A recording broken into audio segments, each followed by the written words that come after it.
En el nombre del Padre, del Hijo y del Espíritu Santo. Oh corazón de amor, en ti pongo toda mi confianza, pues todo lo temo de mi fragilidad y todo lo espero de tu bondad. A tu corazón confío lo que hay en el mío. Míralo todo, después haz lo que tu corazón te diga. Deja obrar a tu corazón. Jesús mío, cuento contigo, me fío de ti, descanso en ti, estoy seguro en tu corazón. Sagrado Corazón de Jesús, en vos confío. Bueno, pues estamos ya en nuestro primer viernes de mes. Nuestro deseo de ser del corazón de Cristo se va acrecentando y queremos seguir profundizando. En la charla anterior veíamos cómo esta vida es un examen para la definitiva y lo importante que era tomarse en serio la santidad. Se nos proponía la devoción al Sagrado Corazón para alcanzarla. Estuvimos abordando la consagración, que es su práctica fundamental, y hoy nos vamos a centrar en la reparación, que es su norma básica, la asignatura más fundamental del cristiano y la que menos se estudia, paradójicamente. La reparación podríamos decir que es como el equivalente a las matemáticas. En mi época, recuerdo que suspendiendo la educación física o la plástica te pasaban de curso, pero no era así con las matemáticas. ¿Por qué eran tan importantes las matemáticas? Si luego pues no teníamos la necesidad en la vida de hacer una raíz cuadrada o una derivada. Pues muy sencillo, porque desarrolla nuestra mente, nuestra capacidad de razonamiento, de pensamiento analítico y genera practicidad. Se nota cuando tratamos con personas que no han estudiado apenas, porque vemos que sus razonamientos son muy simples, no saben analizar las cosas, no tienen esa capacidad crítica, son más manipulables. Lo que vamos a estudiar hoy son las matemáticas para la vida espiritual, es decir, sin aprobar esta no se pasa al cielo. No se pasa de curso en el sentido de que tampoco avanzamos en la vida espiritual. Y para aprenderla bien hay que practicarla mucho. Hay que hacer muchos ejercicios de matemáticas. Creo que esto se entiende fenomenal. Vamos a explicar la reparación de Cristo primeramente. Que esto es muy importante también comprenderlo. Partir de Cristo. Tras el pecado original había un abismo entre los hombres y Dios que no éramos capaces de franquear con nuestras solas fuerzas. Fijaos que todos los esfuerzos de todos los hombres juntos no bastarían para reparar ni un solo pecado venial, porque la ofensa es infinita, puesto que es hecha contra el infinito, que es Dios. Entonces la solución estaba fuera de nuestro alcance. Solo podía hacerlo Dios, con su omnipotencia, justicia, sabiduría y amor infinitos. Será solo Jesús quien quite el pecado. ¿Por qué? Porque tiene una naturaleza humana como la nuestra, capaz de satisfacer, expiar en nombre de los hombres, pero al mismo tiempo tiene una naturaleza divina, capaz de realizarla digna de Dios. A nosotros se nos pide cooperar en esta reparación asociados a su sacrificio. Así es como colaboramos en su obra salvadora. Recordamos la invitación de la Virgen a los pastorcitos de Fátima, tan luminosa a esa colaboración. ¿Queréis ofreceros a Dios para soportar todos los sufrimientos que Él quisiera enviaros como reparación de los pecados con que Él es ofendido y de súplica por la conversión de los pecadores? Tendréis que sufrir mucho, pero la gracia de Dios os fortalecerá. Bueno, pues vemos también que San Pablo nos exhorta a ofrecernos como hostias vivas, agradables a Dios, Romanos 12. Se trata de tomar el oficio de Jesús de sacerdote y víctima. El apóstol nos recuerda que sin cruz no hay gloria, son las caras de una misma moneda. Y un cristiano no es enemigo de la cruz, sino que toma parte en los trabajos de Cristo, que dice San Pablo, colabora a la redención, vive reconciliado con la cruz. Pero atención, porque antes de que los niños de Fátima pudieran dar su sí a la Virgen para ofrecerse como víctimas y colaborar a la redención, han tenido un aprendizaje larguísimo, porque durante un año entero estuvieron adentrándose en este espíritu reparador. Aprendieron a rezar bien, no de carrerilla, como lo venían haciendo, aprendieron a sacrificarse, a buscar sacrificios, aprendieron la adoración eucarística reparadora y la comunión reparadora. Tomad el cuerpo y la sangre de Jesucristo horriblemente ultrajado por los hombres ingratos. Reparad sus crímenes y consolad a vuestro Dios. Estas son palabras del ángel. Una comunión bien vivida, dice el padre Mendizábal, que es lo más reparador que hay. Comulgar bien y con limpieza de alma. Toda esta reparación es un aprendizaje y además muy importante, porque a los pastorcitos no se lo enseña un catequista, ni siquiera un sacerdote, se lo enseña nada menos que un ángel. Esto es algo que enseña Dios mismo. Tenemos que pedir esta gracia. Considerad que así como el deportista, cuando deja el entrenamiento, sabemos que pierde facultades, nosotros cuando abandonamos la práctica reparadora de este culto al Sagrado Corazón, estamos diluyendo nuestra consagración al amor de Dios. Se debilita el espíritu que lo anima, pierde solidez. Dice Platón que el que aprende y no practica lo que sabe es como el que ara y no siembra. Tiene que ser un aprendizaje siempre llevado a la práctica, para que sea fecundo, como los pastorcitos, las matemáticas, muchos ejercicios de matemáticas. Por la práctica se va adquiriendo el espíritu reparador y este espíritu está vigente en todos nuestros actos. Uno no se queda solo en un primer viernes ni en una hora santa. Eso sería muy pobre, sino que todas nuestras comuniones son reparadoras y nuestro espíritu de adoración al Señor se materializa en todo lo cotidiano que le ofrecemos para honrarle. Va entrando pues de forma ya como un automatismo, ¿no?, en nuestra vida. Primero y fundamental, no nos puede nacer el deseo de reparar si pensamos que Cristo, una vez resucitado y glorificado, ya no sufre, está feliz en el cielo. Si fuera así, ¿por qué se revela a Santa Margarita y al Beato Bernardo con el corazón herido por nuestro desamor? ¿No se hubiera revelado así? Ciertamente que goza con la Iglesia triunfante que ya goza con él, pero sufre también con la Iglesia militante que todavía no ha llegado. La redención aún no se ha completado. Sí en su cabeza, pero no en su cuerpo místico. Por eso es lógico que Jesús siga sufriendo en su cuerpo y nosotros tengamos que reparar. La reparación de Cristo no solo no excluye la nuestra, sino que además la reclama. Por eso dirá San Pablo: completo en mi carne lo que falta a la pasión de Cristo. ¿Qué es lo que falta a la pasión de Cristo? Pues nuestro sacrificio, asociado al de Cristo, esa adhesión del cuerpo a la cabeza. Ahora bien, el cuerpo de Jesús, una vez resucitado y glorificado, ya no está sujeto a las leyes físicas como el nuestro. Por eso, antes de ascender a los cielos, cuando se aparecía en medio de los discípulos reunidos y les decía paz a vosotros, no tenía las barreras físicas de una puerta, y estas cosas que tenemos nosotros.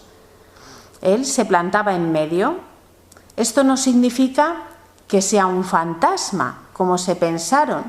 No es un espíritu, porque tiene realidad corpórea. Por eso les pide a los apóstoles algo de comer. Esto no lo puede hacer un espíritu, ponerse a comer, ni tampoco dejarse tocar por Tomás. Es un cuerpo real y palpable, pero glorificado. Bueno, pues en la hostia consagrada ocurre lo mismo. No se le puede hacer daño físico porque es un cuerpo glorificado. No le duele físicamente que le pisen en la hostia o que le tiren al suelo, que parece que nos da un vuelco al corazón, ¿no? Cuando vemos que se cae una forma. Bueno, pues eso no le duele.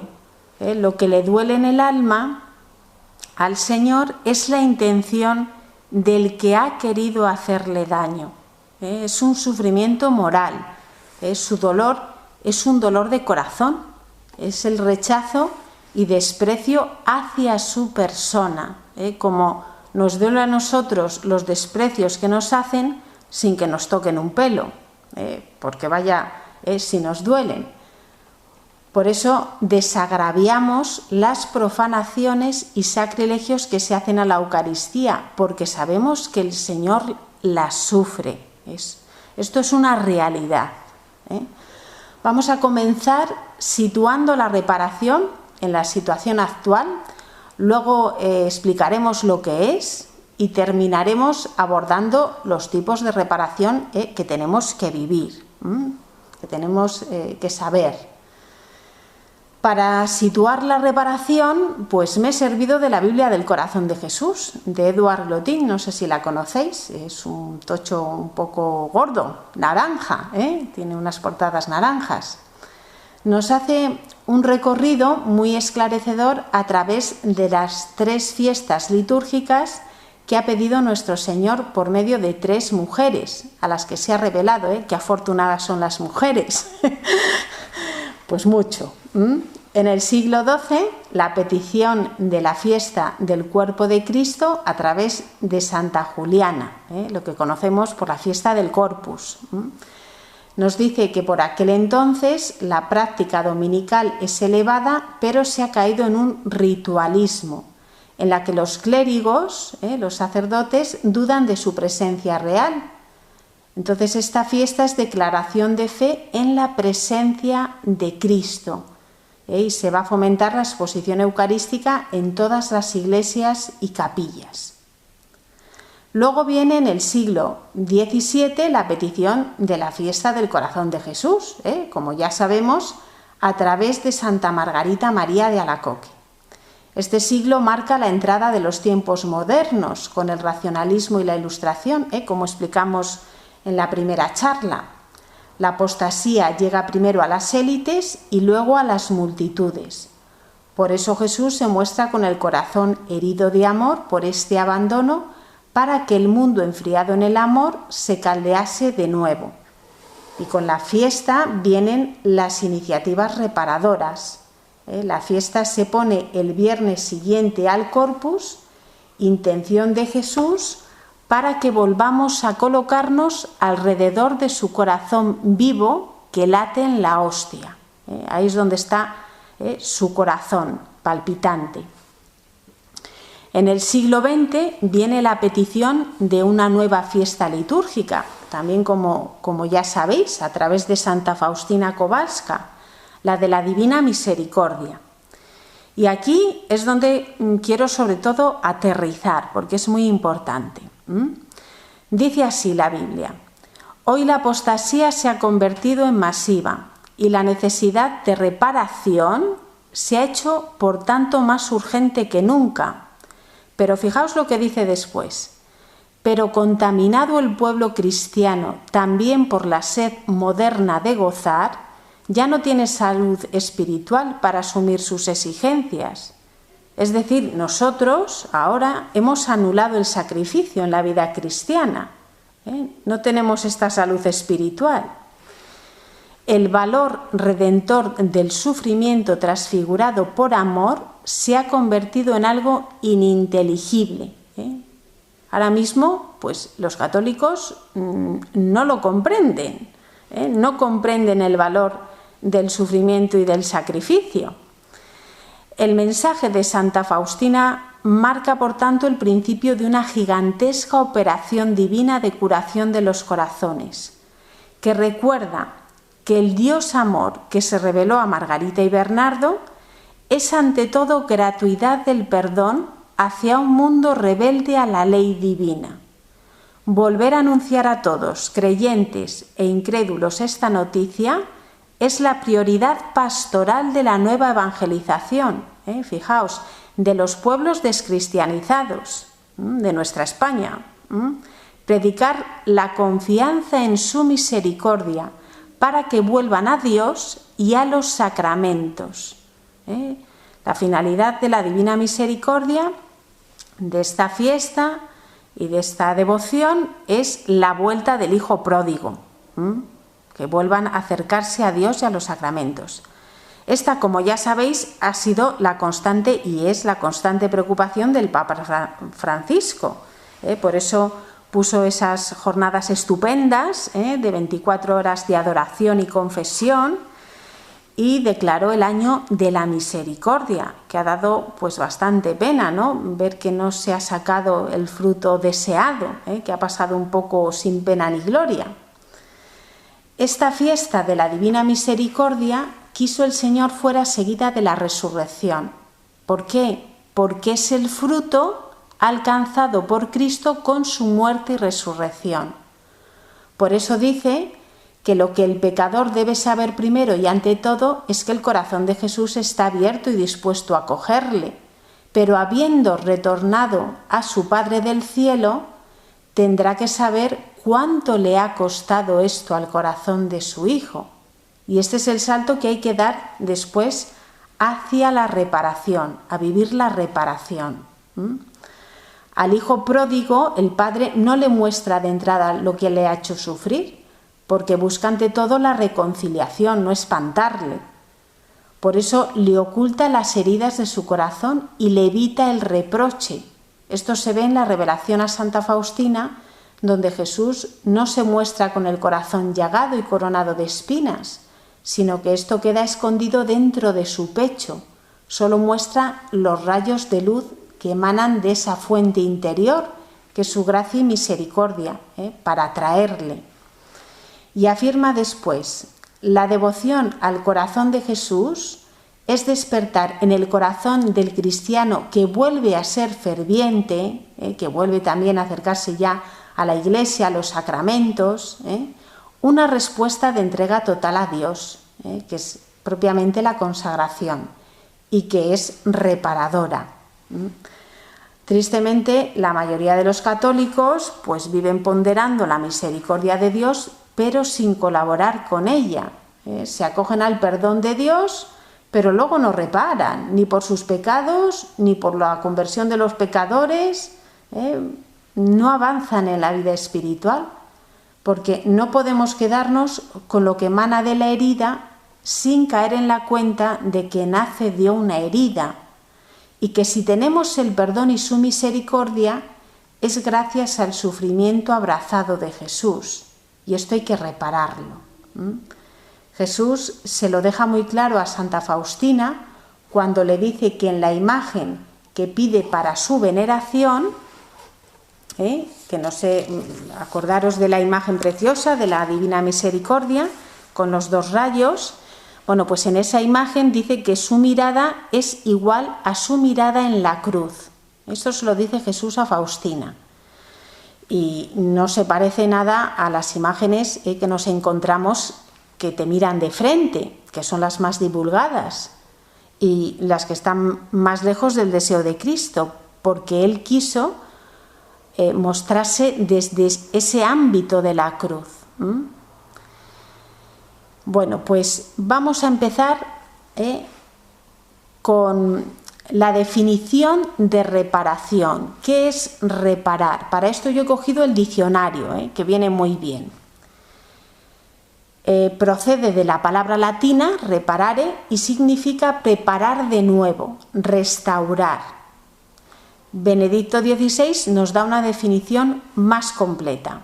Nos dice que reparar es compensar el daño causado por nuestro pecado o el de los demás. Significa restaurar lo que injustamente fue tomado, compensando con mayor amor y generosidad el egoísmo que causó la injuria.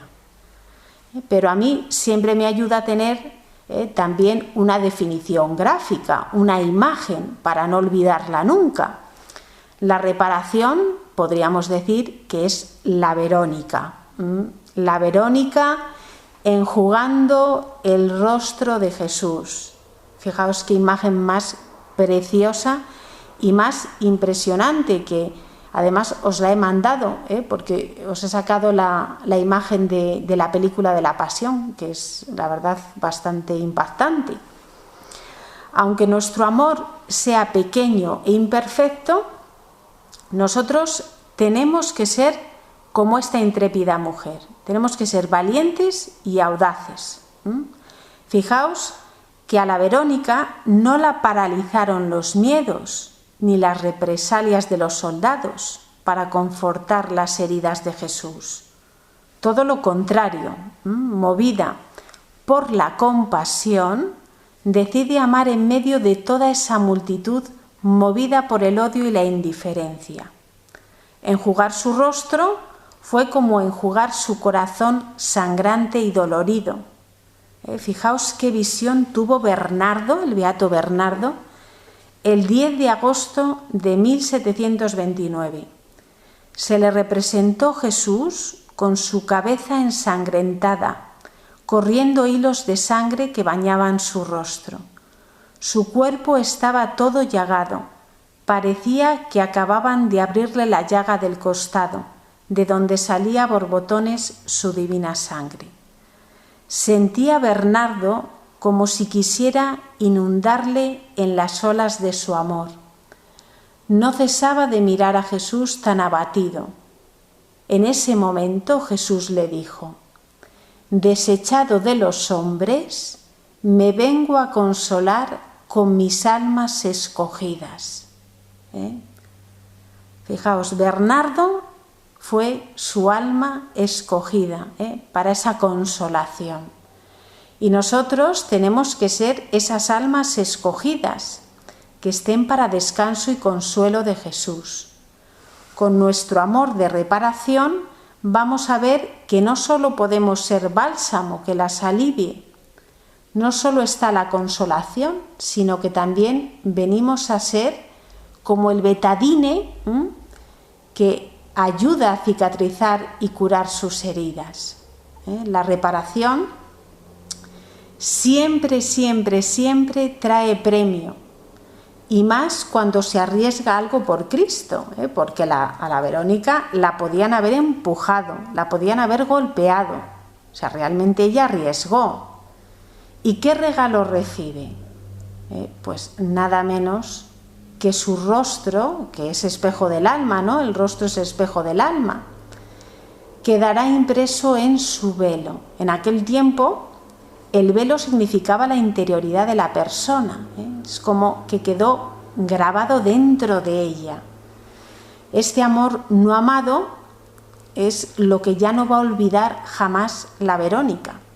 Cuando en nuestra interioridad se queda grabado esto mismo, ya no se puede vivir sin enjugar sus heridas y sin restituir la gloria que le han quitado. Y en esto consiste la espiritualidad del Sagrado Corazón, la reparación.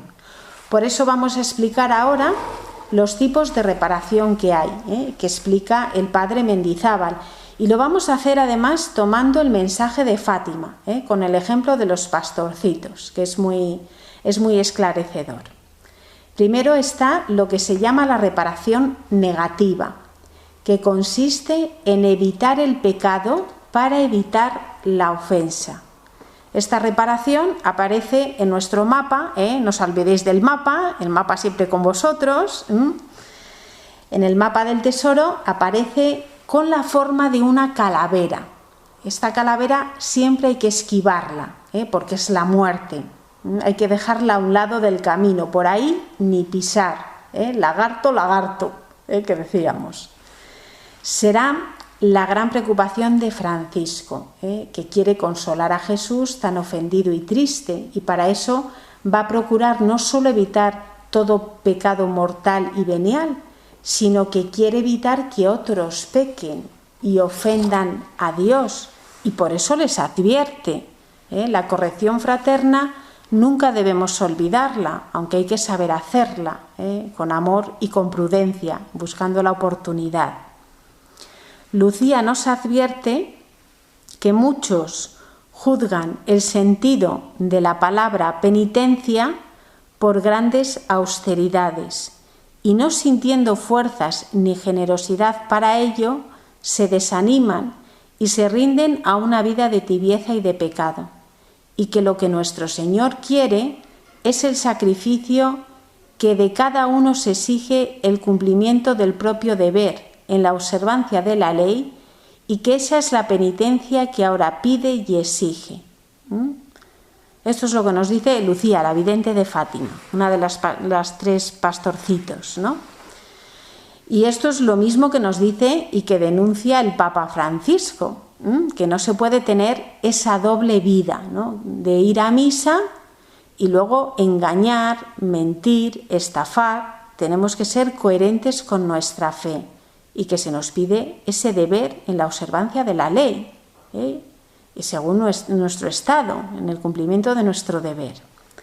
Daros cuenta que el amor a Dios, ¿no? Realmente es algo que no nos lo vamos a jugar nunca, porque hagamos lo que hagamos, Él nos va a amar siempre, y no hay nada que podamos hacer que nos pueda apartar del amor de Cristo. Ahora bien, la amistad con Jesús sí nos la jugamos, muchas veces, ya que no es lo mismo que su amor. Para amarme, Jesús no me necesita.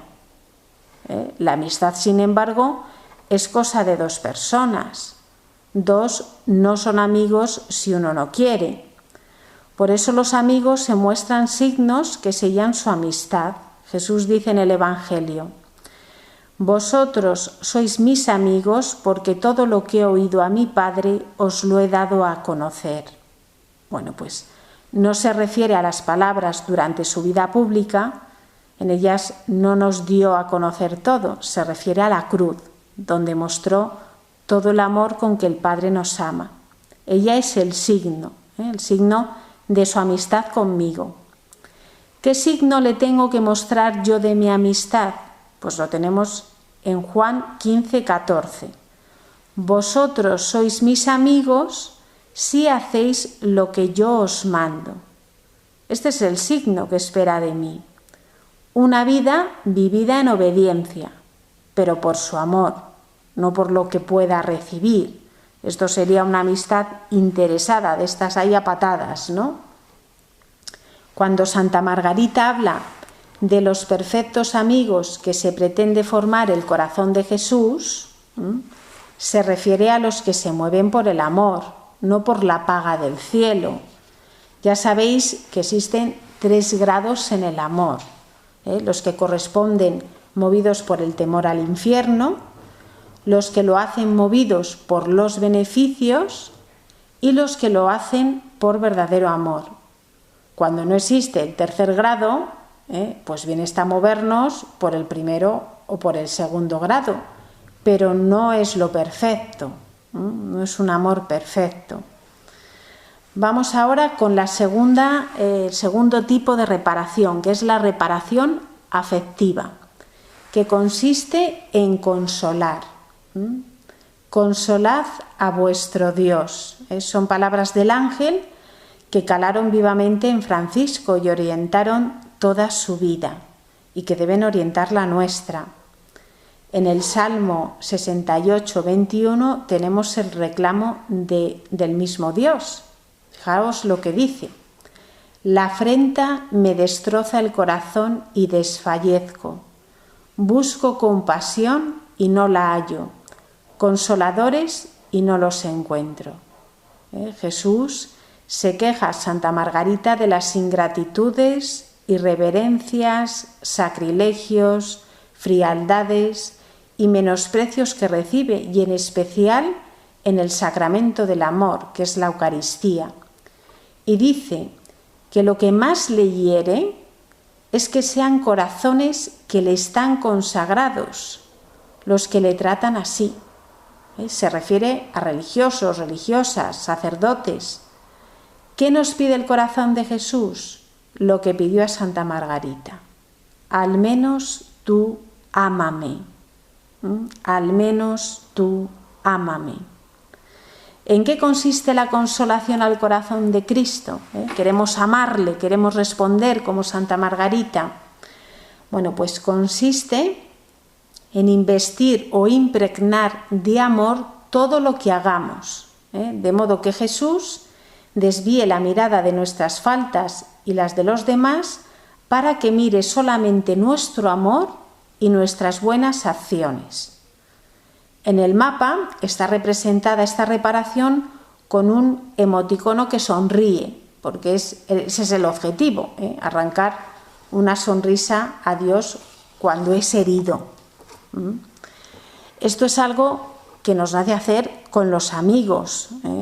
Es muy habitual cuando alguien a quien quieres te viene con un disgusto de algo que le han hecho y le ha herido. ¿Nosotros qué hacemos normalmente? Pues le damos un achuchón, le decimos que le queremos y nos le llevamos a tomar una cerveza.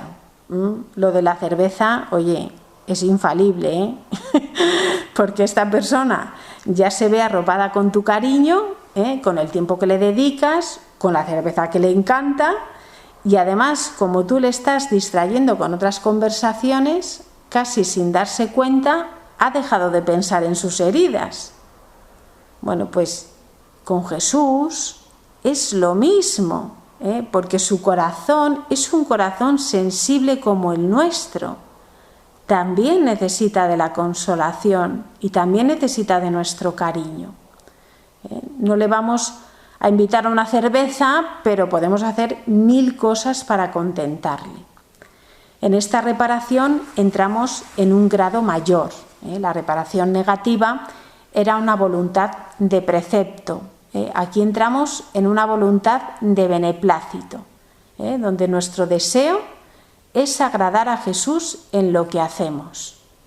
Os pondré un ejemplo muy sencillo. Yo sé que a mi marido le gusta mucho la ensaladilla rusa. Bueno, es que le encanta. Bueno, pues si quiero agradarle, no me limitaré a hacerle la comida, sino que querré prepararle muchas ensaladillas rusas, porque sé que se pone muy contento. Para agradar a Dios tenemos que hacer lo mismo. Tenemos que conocer sus gustos e inclinaciones y darle contento en eso que sabemos que le gusta. Nuestro deseo no ha de estar solamente en cumplir con un deber, que es la voluntad de precepto, sino en agradarle, que es la voluntad de beneplácito. Dios nos dice en las Escrituras que tiene sus delicias en estar con los hijos de los hombres. Su delicia no es la ensaladilla rusa, es otra cosa muy distinta. Si yo sé que tiene su delicia en estar conmigo, pues yo haré por estar con él. Tendré que cuidar mis visitas al Santísimo Sacramento, como hacía Francisco, buscar ratos de adoración eucarística y la frecuencia de la comunión sacramental. Y por supuesto procuraré vivir en su presencia, bajo la gran luz de su rostro, en diálogo íntimo con él y procurando santificarme en todo lo que pueda para llevarle muchas almas con las que pueda tener sus delicias. Todas estas cosas las tenemos que cuidar. Ya pasamos a la tercera reparación, tipo de reparación, que es la aflictiva y que es espiar. Esto de espiar nos cuesta más entenderlo.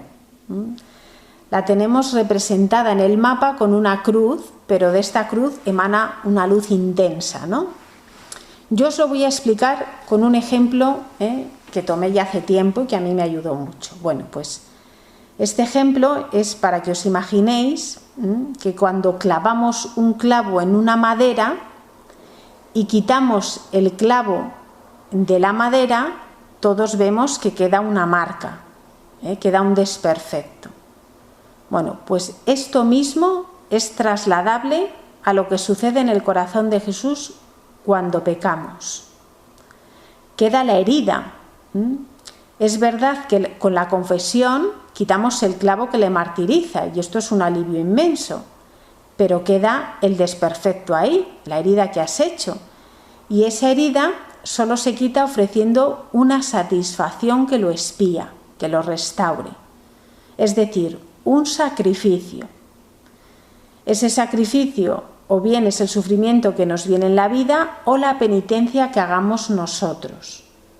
Por eso el sacerdote nos pone una penitencia cuando nos confesamos. Todo esto lo tenéis en el Catecismo de la Iglesia Católica. Os he apuntado los números por si lo queréis leer. 1459 y 1460. Podemos querer no solo expiar por nuestros pecados, que sería la satisfacción personal, sino también por los pecados de los demás, que es lo que llamamos la satisfacción vicaria.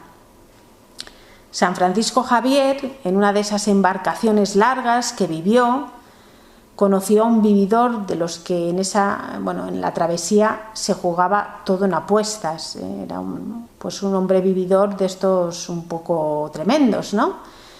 Y bueno, pues fue el gran reto de San Francisco, había que catequizarlo y al final consiguió que se confesara y le puso una penitencia insignificante. Este hombre, pues la verdad, se quedó perplejo con la simpleza de la penitencia porque sabía que no era precisamente bueno. Pero es que San Francisco Javier, como todavía le veía tan débil en la fe, tan frágil, prefirió cargar él mismo imponiéndose unas buenas penitencias que ponérselas a su penitente. Bueno, pues esta satisfacción vicaria, ya se nos podía pegar un poquito este espíritu de San Francisco, estas delicadezas que tienen los santos. Dios nos habla también del pecado, lo hace en Éxodo 34:6. Dice así: Dios compasivo y misericordioso, lento a la cólera, rico en piedad y lealtad, que perdona la culpa, el delito y el pecado, pero no los deja impunes. No los deja impunes. Vemos que junto a la misericordia de Dios está la justicia. Son los dos grandes atributos de Dios. Y tan importante es su misericordia como su justicia.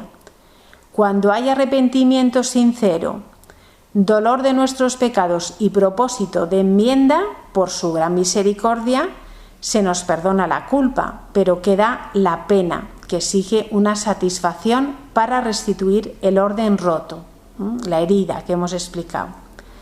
Santa Faustina Kowalska, que es el gran apóstol de la misericordia, dice sobre la expiación que la misericordia de Dios no lo quiere, pero su justicia lo exige. Y lo que no reparemos en esta vida nos tocará hacerlo en el purgatorio. Allí purificamos la falta de unión con Dios que no tuvimos aquí en esta tierra. Lucía, la vidente de Fátima, preguntará cómo han de sacrificarse. Ella es muy práctica. ¿Cómo tenemos que hacer? El ángel contestará lo que acabamos de explicar. De todo lo que podáis, ofreced un sacrificio como acto de reparación por los pecados con los que Él es ofendido y de súplica por la conversión de los pecadores. Atraed así hacia vuestra patria la paz. Sobre todo, aceptad y soportad con sumisión el sufrimiento que el Señor os envíe. Primero dice, de todo lo que podáis, ofreced un sacrificio, es decir, la creatividad al poder, lo que se me ocurra. ¿Que me comería una pata de lechazo? Pues me conformo con un huevo frito, así mortifico mi apetito sensual. ¿Que te culpan de algo de lo que no tienes culpa y no hay perjuicio? Pues me callo, así mortifico mi amor propio, que es muy sano. ¿Que estás rezando en silencio en la iglesia y entra uno haciendo un ruido de esos que, vamos, te encantaría mirar para lanzarle una mirada asesina? Pues no miro, así mortificas los sentidos, la curiosidad. Bueno, pues montones de oportunidades, En este espíritu de sacrificio, bueno, Jacinta era una máquina, no la gana nadie. Ella no miraba el sufrimiento ni las renuncias que hacía. Ella solo veía las almas que ganaba y el consuelo que era esto para Jesús y María. Jacinta sabe abrazar la cruz apoyándose en la visión sobrenatural, movida por el amor. Nosotros, en cambio, pues la arrastramos. Ni sabemos ver lo que esconde detrás el sacrificio, ni nos mueve el amor. Para abrazarla, nos dice San Juan Pablo II, que antes hay que acogerla en el corazón, hay que amarla. Y es así como luego se lleva a la vida, es aquí donde fallamos. Luego el ángel termina diciendo: soportad con sumisión el sufrimiento que Dios os envíe. Bueno, pues San Pablo habla también de soportarlo todo por los elegidos, para que alcancen la salvación. 2 Timoteo 2:10. Soportar, según el padre Mendizábal, consiste en superar el dolor, aceptándolo con amor y asumiéndolo con la actitud redentora de Cristo. Lucía habla de una luz que recibieron que les hacía comprender quién es Dios, cómo nos ama y desea ser amado, el valor del sacrificio, cuánto le agrada y cómo conceden atención a esto la gracia de conversión a los pecadores. Bueno, pues la vida de todo cristiano es redimir con Cristo. Es verdad que hay llamadas a una especial vinculación dolorosa con Él, no solo a nivel físico, también espiritual y moral. Ahí tenemos almas pues como Teresita, Alessandrina, el Padre Pío estigmatizado, los pastorcitos. Hay grados, aunque el común de los mortales responde a la reparación en una vida ordinaria, en el sacrificio de cada día y acogiendo el sufrimiento que tarde o temprano nos llega a todos. Sin embargo, cuando el Señor invita a un mayor grado a los pastorcitos, te puede estar invitando a ti a un mayor grado, también, bueno, pues derrama en el corazón de sus escogidos gracias especiales de unión, propias de quienes tienen que llevar adelante este sacrificio. Por eso ellos recibieron la gracia de salud en la que se vieron en Dios y otra serie de gracias unitivas. Dios siempre da antes de exigir, entonces no tenemos que tener miedo. Hay una frase de esas geniales que dice que el que teme sufrir, sufre de temor. Es estupenda, mira, os la repito. El que teme sufrir, sufre de temor. Dice Santa Margarita que el corazón de Jesús pretende formarse un número infinito de hijos enteramente reconocidos. Bueno, pues fijaos que Jesús como hijo nunca dirá me muero, refiriéndose a la pasión. Más bien anunció que entregaría la vida. Juan 10:17. Yo entrego mi vida, nadie me la quita, sino que la entrego libremente. Este es el ejemplo que nos da Jesús. Un hijo de Dios no muere, entrega su vida, no huye de lo que le hace sufrir, ni se defiende de lo que le quita la vida. Estos son los hijos enteramente reconocidos, que pretende formarse el corazón de Jesús. Y aquí tenemos que estar nosotros. Por eso la razón de las penitencias voluntarias que escogían los pastorcitos no eran un capricho humano. Si se ponían la soga o regalaban su almuerzo a otros niños o aguantaban la sed sin querer beber en pleno verano, que eso tenía que costar un montón. Es porque han comprendido que la pasión de Cristo es un sacrificio voluntario. A Jesús nadie le quita la vida, Él la da. Por eso escogen el sufrimiento voluntario porque quieren ofrecerse, como Jesús lo ha hecho. Pero hay un problema en nuestra reparación. Aquí tenemos también que abordar el problema. Afirma el padre Mendizábal que no es grata porque nuestro amor es frío y nuestra pureza está manchada. ¿Qué hacer entonces? Bueno, pues para esto está el truco del almendruco, que es la Santa Misa.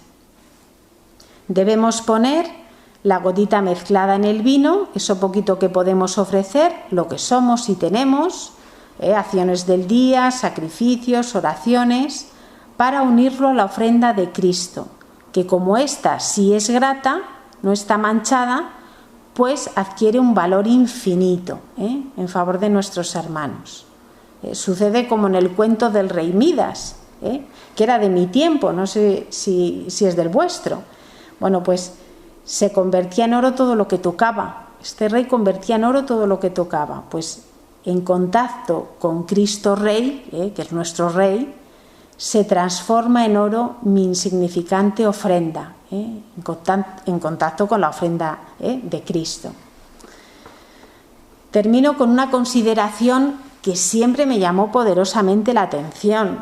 Yo esta la tengo que decir, porque los pastorcitos de Fátima, por estar jugando y no entregarse como debían a la reparación, fueron reprendidos por un ángel que les dijo: ¿qué estáis haciendo? Rezad, rezad mucho. Los corazones de Jesús y María tienen sobre vosotros designios de misericordia. Ofreced constantemente oraciones y sacrificios al Altísimo. Bueno, pues aquí vemos cómo la reparación es colaboración a la misericordia de Dios. Lo normal en unos niños es que jueguen, pero ¿qué ocurre? Que esos niños fueron escogidos como propiciatorios. Fueron templos vivos, pero consagrados como templos expiatorios. Y no se podían entregar al juego cuando se trataba de impetrar la misericordia para tantas almas como se perdían. La Virgen les dijo que muchos se iban al infierno por no tener quien se sacrificara por ellos. Pues bien, con nosotros también Dios tiene designios de misericordia. Con la ofrenda de nuestras oraciones y sacrificios al Altísimo nos convertimos en una vía inyectada en vena para aquellos que han dejado enfermar su alma por el pecado. Servimos nada menos que de canal de la medicina, que siempre es la misericordia de Dios. Pero para esta importante misión de canalización existen dos condiciones que tenemos que cumplir importantísimas. La primera es que el tubo no esté obstruido, es decir, estar en estado de gracia santificante. De no ser así, pues no puede haber goteo. También es muy importante no dejar ensuciar la vía con pecados veniales y confesarse con frecuencia, porque si no, ese goteo de su misericordia que procuramos se ralentiza, se hace cada vez más lento, y en vez de ser cada 2 segundos, es cada 10 segundos, luego cada minuto, luego cada 10 minutos, y no estamos favoreciendo como conviene esa curación. Y también es muy importante que el tubito no esté doblado. De esta manera también se impide ese goteo. Aquel que vive replegado sobre sí mismo, en una tendencia narcisista, sin olvido de sí, no mira la necesidad de los demás para socorrerlas. La actitud que debemos adoptar es la de Jesús frente al siervo del sumo sacerdote, al que Pedro cortó la oreja. ¿Os acordáis de ese pasaje, verdad? Bueno, pues Jesús, en vez de estar pensando en sí mismo y en lo que se le venía encima, mira al otro como si fuera lo único importante en ese momento. Y así será como restablezca su oreja. En la estampa que os he enviado veréis lo enferma que está España. Es una estampa antigua pero preciosa. La Virgen aparece poniéndola a España paños húmedos para que baje su fiebre, su corazón aún late. Como los pastorcitos, también a nosotros se nos pide atraer sobre nuestra patria la paz. Esta restauración tiene su principio no en la política como muchos se piensan, sino en que reconozcamos la culpa, pidamos perdón a Dios, reparemos el daño causado, nos entreguemos a la reparación e imploremos su gracia y misericordia. Este siempre es el principio de sanación. Si hubiera en España muchos pastorcitos ofreciéndose, no estaríamos agónicos. Pues sirvamos de vía, y pasará lo que dice Ezequiel 47. Penetrará su agua saneándolo todo y la vida prosperará a donde llega el torrente. ¿Y sabéis cómo nos llamarán? Nos lo dice Isaías 58. Nos llamarán reparadores de brechas.